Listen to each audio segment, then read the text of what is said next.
Street Knowledge Soldiers presents Redemption. Today on the show, I have with me Earl Pasqualze Warner, CDCR number E as in elephant 32637. The author of the podcast titled The Redemption Song. Today's piece is titled The First Day. Welcome to the show, Earl. Thank you. Thank you for having me back again. And I pray that our audience will appreciate this new work of mine, The First Day. So without further ado, the first of my days of incarceration would be that space and time of which I first became aware of the necessity of measured divisions of focus and purposes of mind that I am. The conditions of the immediate environment clearly dictated a persistent mode of hypervigilance towards the predatory, being ever mindful of the potential imperilments lurking about. Having so come from where I'm from, I was keenly aware of the unpredictable nature of the inhabitants, their diverse whimsicalities as characterized by caprice. I fully understood the necessity of preparedness for battle with both spirits and principalities. Such a division of mind focus a prerequisite to the body's survival under the most unnatural conditions of confinement.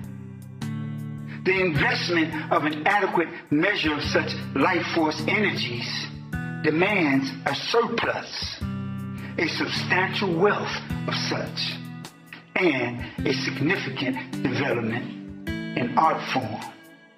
The most accomplished reap the rewards of the generation of a surplus of the mental energies to be focused in the commitment to the endless ponderings, reflections upon the various facts, details, propositions, and suppositions as concern the primary, most fundamental causes of demise.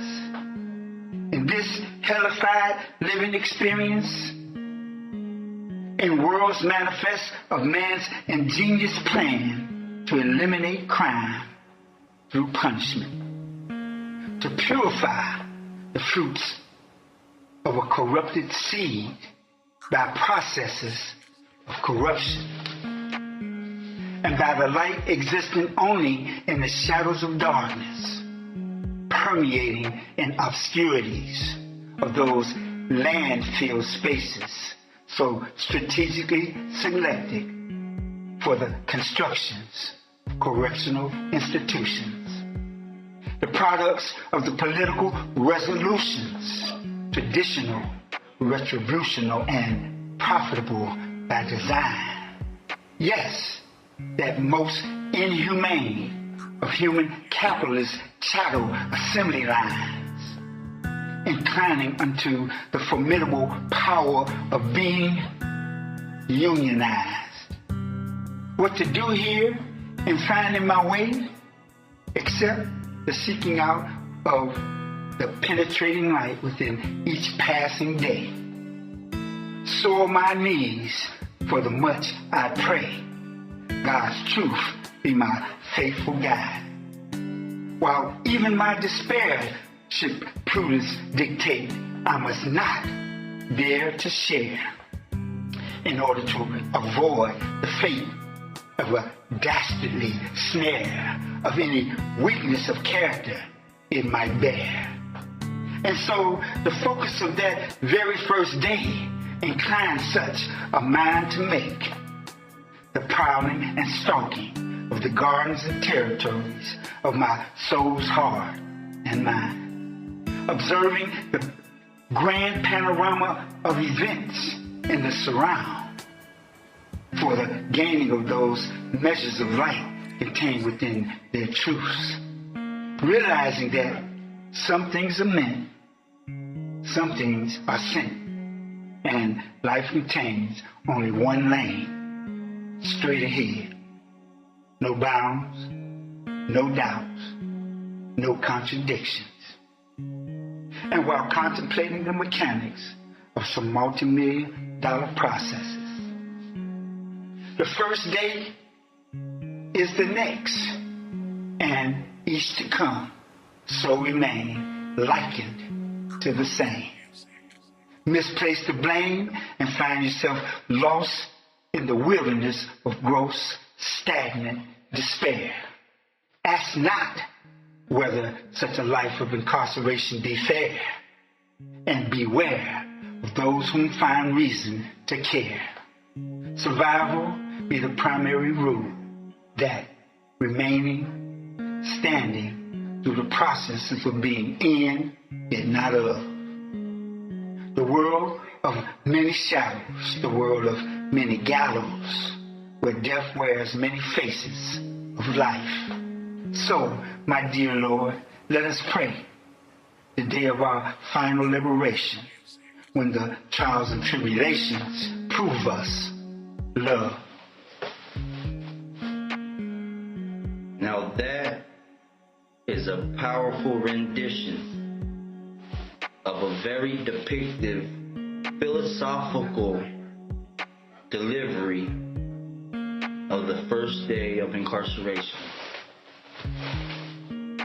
That's some powerful stuff, Mr. Warner. Thank you very much.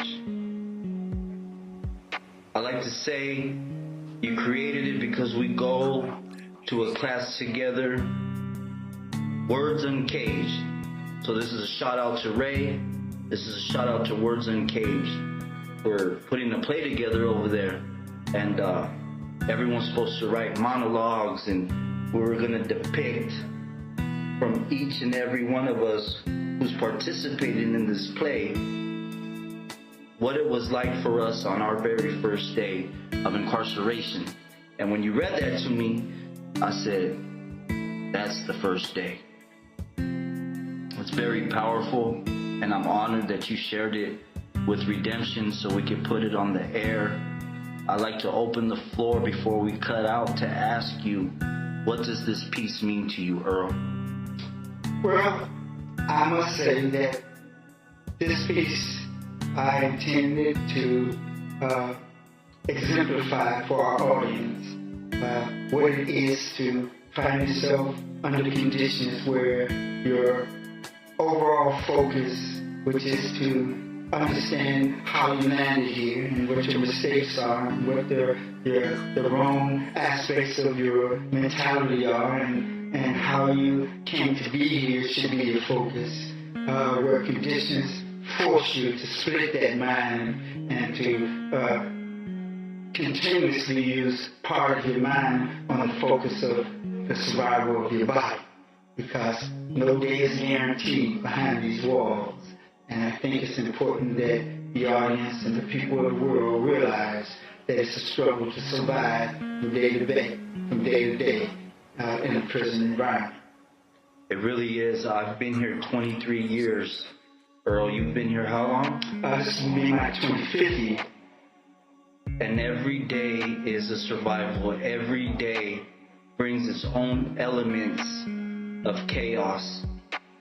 There's 1,000 moving components to each and every yard that we get housed on. And that's a whole lot of testosterone, all in one place, all at the same time, with traumas, character defects, shortcomings, all these triggers, external and internal components just ready to combust.